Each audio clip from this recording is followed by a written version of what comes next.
Saudamos a você que tem acompanhado os estudos do livro de Hebreus, lições tão importantes para nós nesse contexto, no nosso contexto, importante para a nossa atualidade, e também uma carta que foi escrita para exortação dos judeus logo após a ressurreição de Jesus Cristo. Nós já estamos no capítulo 6, e hoje, então, nosso estudo vai se concentrar, vai ser no texto dos versículos 4 a 8. Já fizemos até o capítulo 6, versículos 3, de 1 a 3. Então, hoje nós ficaremos nesses 5 versículos de Hebreus, capítulo 6, versículos 4 e 8. Esse texto é uma severa advertência para a Igreja de Jesus, para os crentes, para nós, uma advertência bastante forte. Na aula anterior, o autor da Carta dos Hebreus exorta os seus leitores e exorta a nós também, leitores contemporâneos, para a necessidade do crescimento espiritual. Então, ele compara, inclusive, seus leitores que não tinham crescido espiritualmente a crianças que ainda estavam se alimentando de leite. Crentes que ainda estavam nos rudimentos da fé, no início da fé, não tinham crescido. E então ele faz essa advertência na aula anterior, faz essa exortação dizendo que há necessidade do crente crescer. Há necessidade de passar dos rudimentos da fé, batismo, imposição de mãos, doutrina da ressurreição, para coisas mais substanciais para a fé cristã. Precisamos crescer para ser realmente servos valorosos no reino de Deus. Então hoje nós vamos ficar nesses versículos 4 a 8. Antes de prosseguirmos, convido você a fazer uma oração para que Deus ilumine o nosso entendimento, Deus ilumine a nossa capacidade e espiritualmente nos ensine sobre esse texto, o que se aplica na nossa vida. Oremos então. Bondoso Pai, Senhor, Deus santo, justo, Deus eterno, Rei eterno, majestoso Senhor. Nós te louvamos, ó Deus, pelas tuas bênçãos, pelo que recebemos de ti de dádivas, ó Deus, que são muitas. Nós te louvamos, ó Deus, porque tu tens nos protegido, tens nos dado, ó Deus, todo sustento, tudo o que necessitamos para a nossa sobrevivência. Mas também, ó Deus, tu tens dado a salvação, a regeneração. Tu nos atraiu, nos puxou para junto de ti, ó Deus, para experimentarmos a paz, a esperança, a fé, experimentarmos em toda a plenitude o teu amor constante para nós.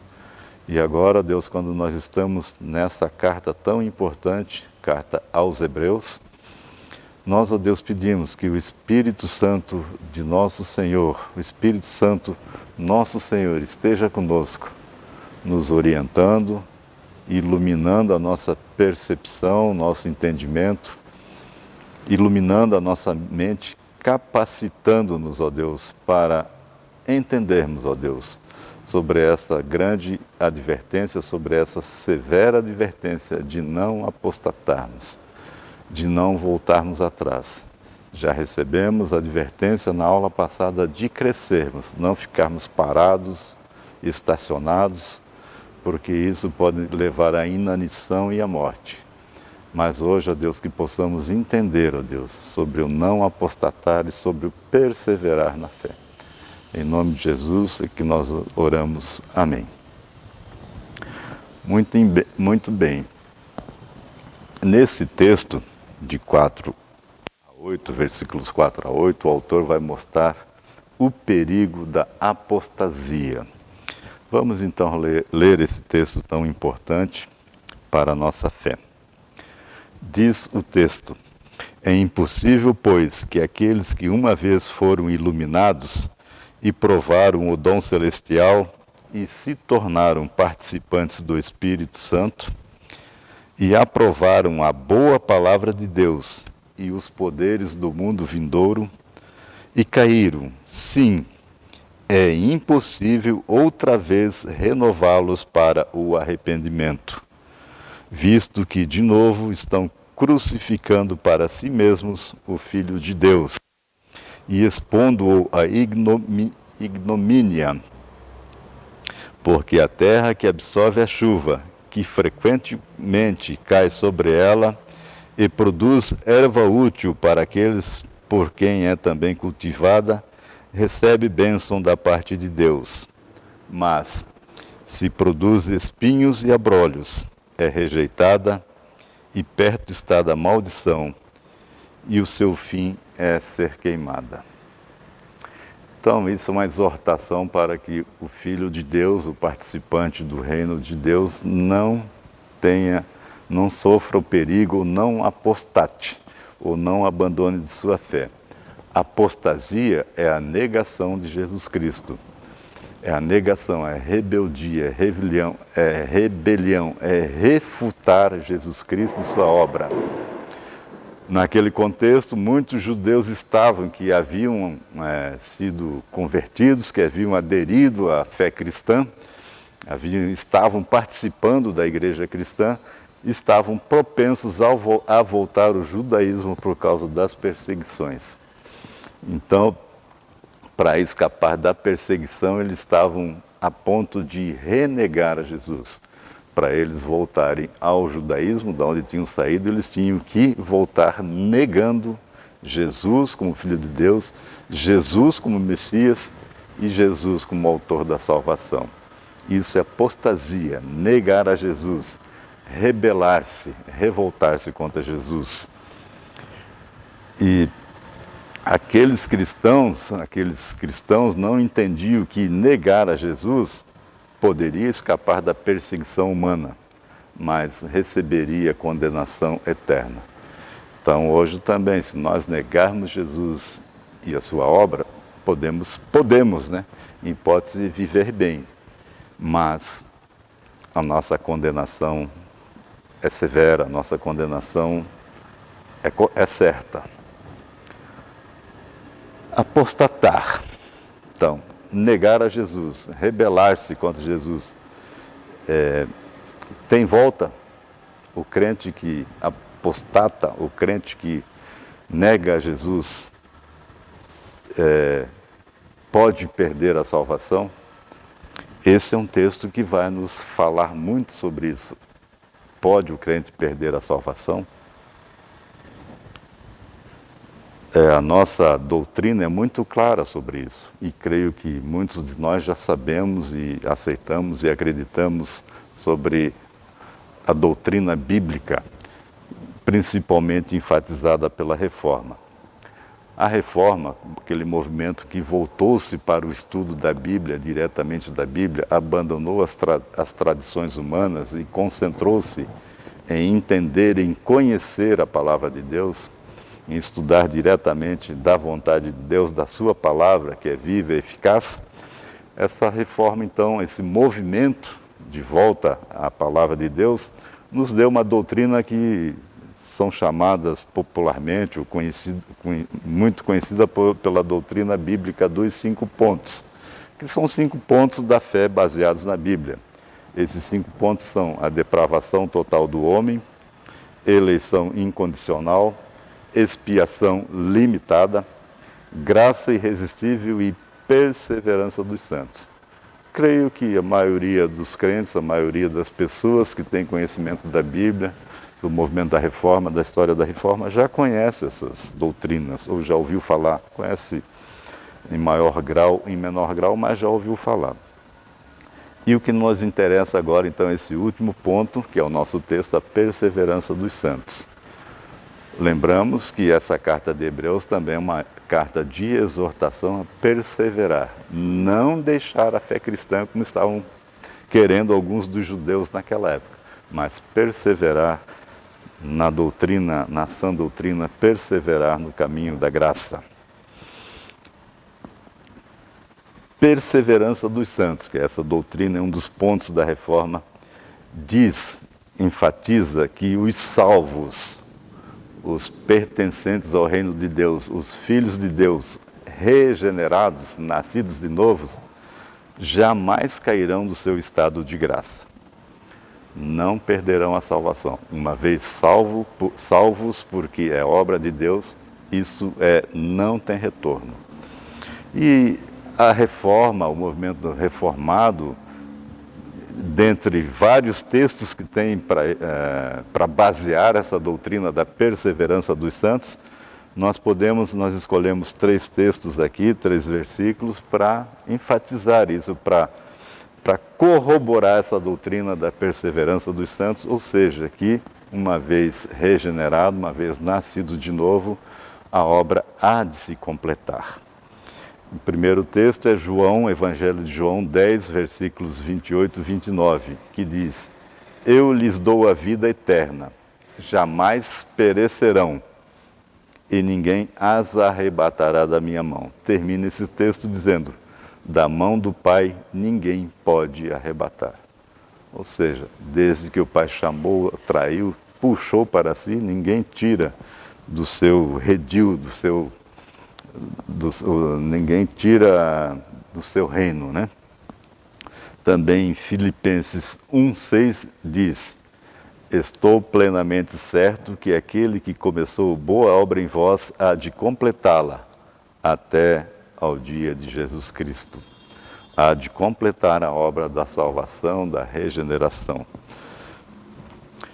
1 Pedro 1,3,5 Bendito o Deus e Pai de nosso Senhor Jesus Cristo, que, segundo a sua muita misericórdia, nos regenerou para uma viva esperança, mediante a ressurreição de Jesus Cristo dentre os mortos, para uma herança incorruptível, sem mácula, imarcessível, reservada nos céus para vós outros que sois guardados pelo poder de Deus, mediante a fé, para a salvação, preparada para revelar-se no último tempo. Ora, o Deus que começa a obra, o Deus Criador, o Deus Todo-Poderoso, o Deus Senhor de todas as coisas, Deus imutável, eterno, Ele não mudará a sua obra. Ele não mudará o seu propósito, não muda o seu propósito, é firme o seu propósito, é eterno.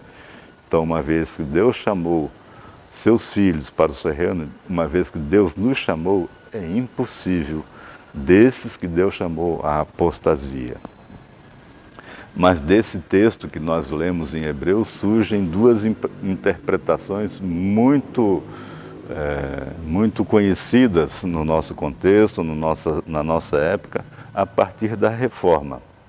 Surgiram 2 interpretações. Uma chamada arminiana, que vem de Jacob Arminio, um dos seus grandes articuladores, diz que o crente sim pode perder a salvação. A outra interpretação, que é defendida e buscada,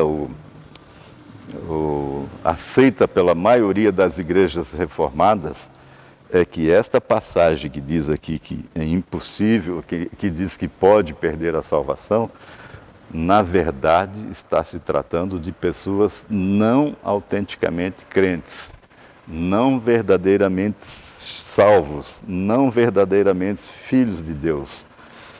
Então, a maioria das igrejas reformadas, inclusive a nossa, presbiteriana, defende essa tese, ou aceita essa interpretação, defende, entende desse texto que não está se referindo, quando se fala em perder a salvação, dos verdadeiros crentes.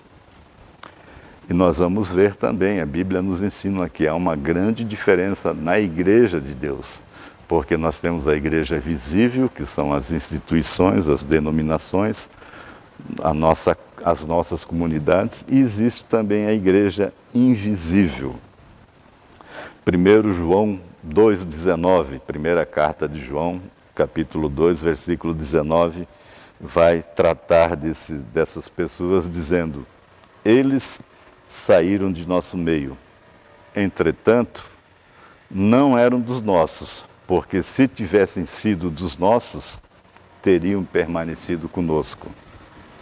Todavia, eles se foram para que ficasse manifesto que nenhum deles é dos nossos. Igreja visível e igreja invisível. Muitas vezes a pessoa pode fazer parte, ser membro da igreja visível, da denominação, mas não fazer parte do reino de Deus. Isso é importante, isso é uma observação muito forte, que nós precisamos entender isso, precisamos observar isso, porque realmente pode estar no nosso meio, pode estar na igreja visível, pessoas que não farão parte da igreja invisível. Então, retornando ao nosso texto, nos versículos 4 e 5, vai nos mostrar que pode acontecer de alguém ter uma experiência religiosa sem ter a salvação.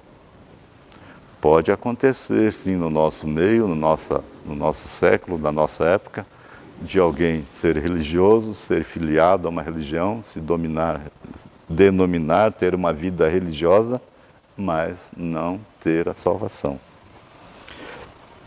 E vai dizer, esse texto vai dizer, e lembrando, inclusive, fazendo uma associação, esse texto, esses dois versículos, vai nos mostrar, principalmente, a gente lembra do povo de Deus que saiu do Egito e caminhou pelo deserto tanto tempo, vai nos mostrar ali tudo que fala nesses versículos, nós podemos ver que se aplica àquele povo.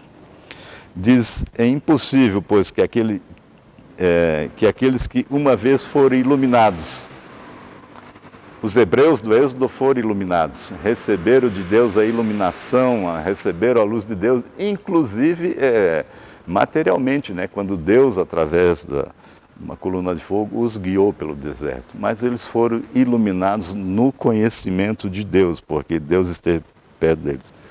Provaram o dom celestial. Eles tiveram essa prova, tiveram prova do dom, do amor de Deus, eles aprovaram a proteção de Deus.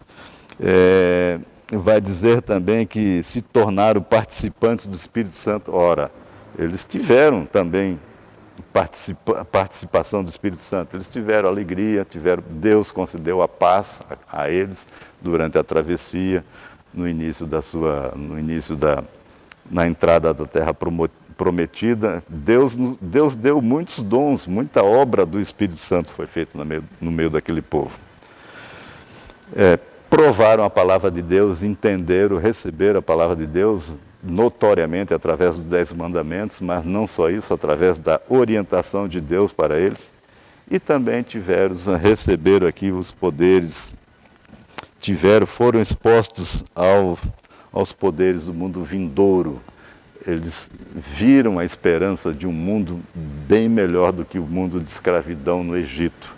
Eles tiveram então essa experiência. Quando nós lemos que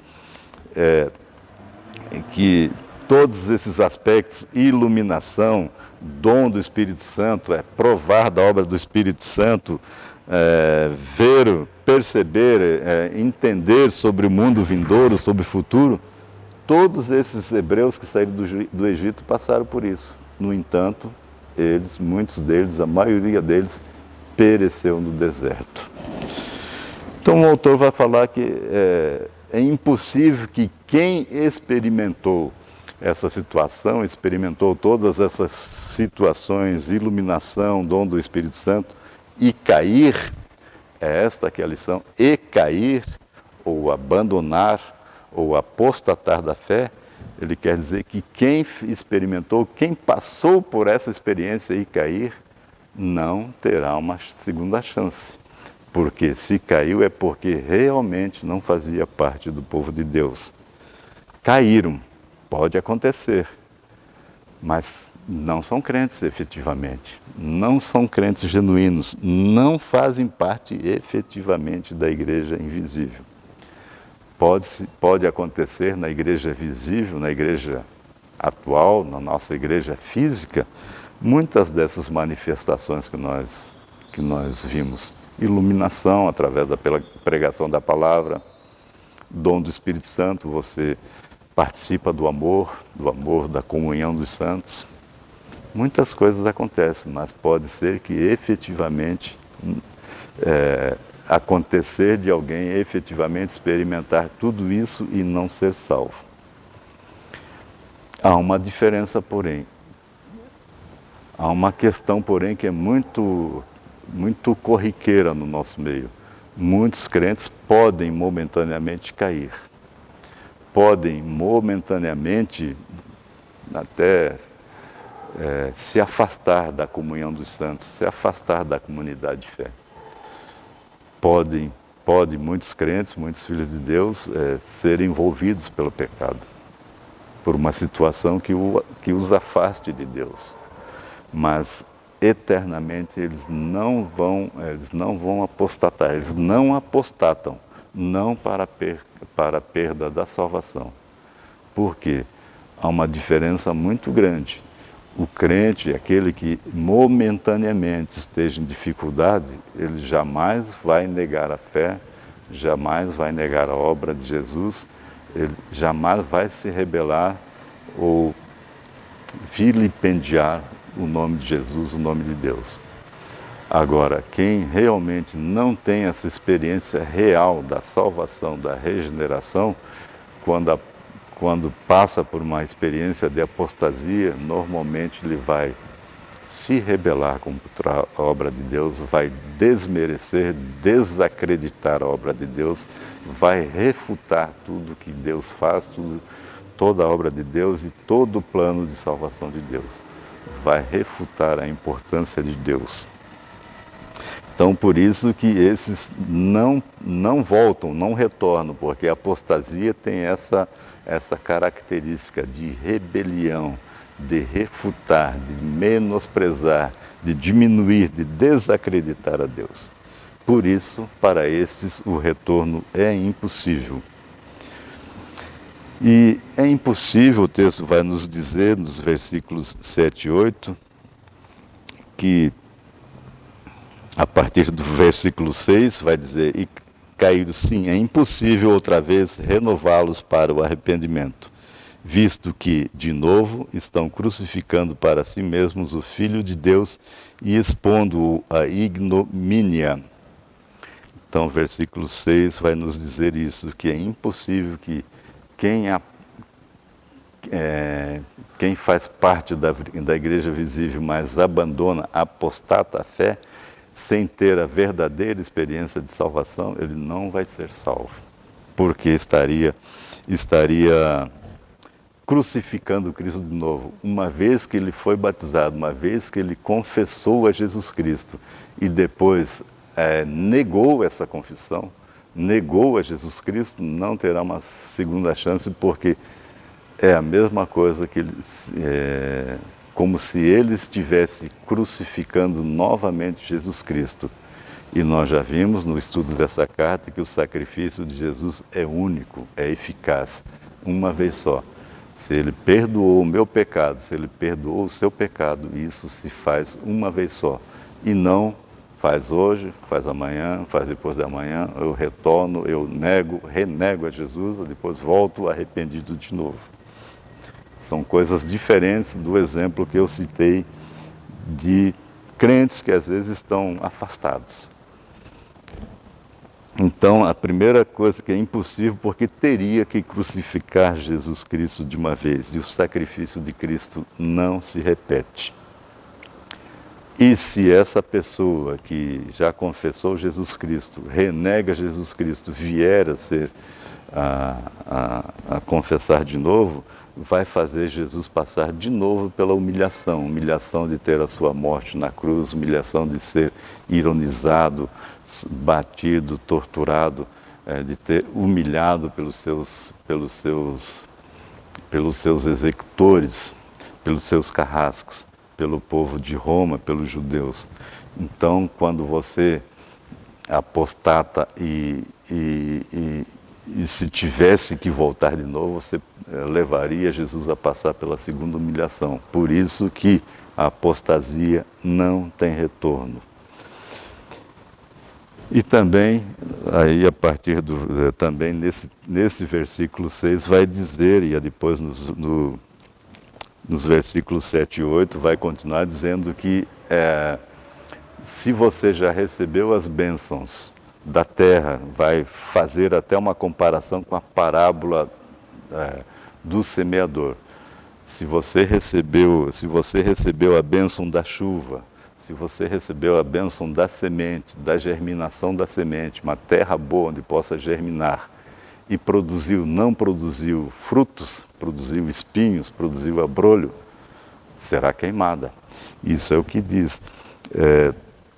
Se recebemos a chuva, a semente, cuidados e produzimos espinho, só resta ao lavrador, só resta ao semeador, o nosso Deus e Pai, queimar essa semente infrutífera. Observe que nessa parábola do semeador, a outra semente, a semente que frutifica, esta sim faz parte do reino de Deus. Esta semente que frutificou, o lavrador, o semeador tem por ela um carinho e cuida dela, porque ela produz a 30, a 60, a 100 por um. Ela recebe também todos os cuidados do semeador, mas produz. Então o lavrador, o semeador fica contente, fica alegre e cuida dessa semente. A outra, uma semente produz. Ambas recebem o mesmo tratamento. Uma produz, outra não produz. Isso é muito importante meditarmos nessa situação. Um outro exemplo também sobre essa questão de apostasia, de perder a salvação, não perder, ou quem aparentemente tinha salvação e nunca teve, nós podemos também olhar para a vida dos apóstolos Pedro e Judas. Ambos tiveram os 3 anos com Jesus. Ambos foram abençoados pela explicação da palavra, pela iluminação, pelo dom do Espírito Santo. Ambos tiveram essa presença próxima de Jesus. Um realmente pecou. Judas realmente pecou, Judas traiu Jesus, Judas negou a Jesus com a sua traição, mas não se arrependeu. Ele não fazia parte do reino. Pedro também negou a Jesus, mas Pedro chorou amargamente. Pedro teve arrependimento verdadeiro e ele faz parte do povo de Deus, como o próprio Jesus testifica isso. Uma própria palavra testifica isso. Judas teve remorso, tormento, não arrependimento. Pedro teve arrependimento verdadeiro e por isso Jesus cuidou dele como o semeador que nós estamos, cuida daquela semente que produz, daquela lavoura que produz frutos.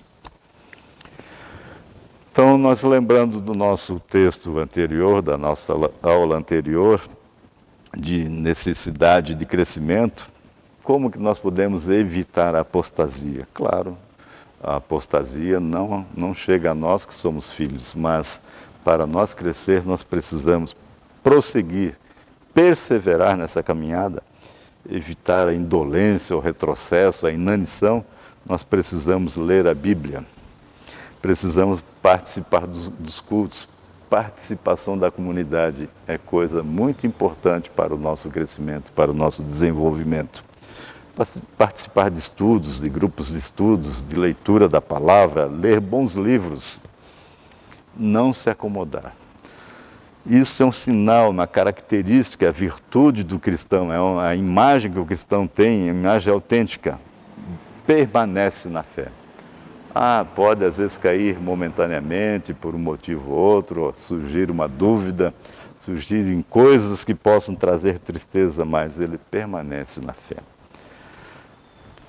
E a conversão genuína, quando realmente a gente vê a conversão genuína, quando acontece a conversão genuína, autêntica, verdadeira, a transformação de caráter, a transformação da personalidade, a transformação do modo de vida da pessoa e a produção de frutos. Lembremos, uma semente produz frutos, outra não produz. O semeador, nosso Pai, vai queimar a que não produz frutos. Então, meu irmão, terminando essa nossa aplicação, terminando essa lição tão importante sobre o crente perder ou não a salvação, nós podemos dizer, se o pecado fere a sua consciência, se o pecado machuca seu intelecto, a sua vida, tira a sua paz, isso é uma prova de que você é crente. Isso é uma prova de que você realmente teve a conversão genuína, faz parte do povo de Deus. Busque a Deus pedindo misericórdia para que Deus o ajude a prosseguir. Porque aqueles que apostatam da fé, aqueles que abandonam, aqueles que definitivamente estão alijados do reino de Deus, o pecado não tira o sono deles, o pecado não tira a paz, o pecado não faz retroceder e se derramarem perante Deus em oração, em arrependimento e pedindo a ajuda de Deus. Então essa é a nossa 7ª aula do capítulo de Hebreus, estará disponível a partir de domingo e na próxima quinta-feira, na sala virtual da nossa classe, nós continuaremos a discussão mais a miúde, com a participação das pessoas da classe, para a compreensão e para a complementação do estudo desse tema. Convido você, então, se puder, a se fazer presente na sala virtual da igreja, quinta-feira próxima, na próxima quinta-feira, às 20 horas. Deus lhes abençoe.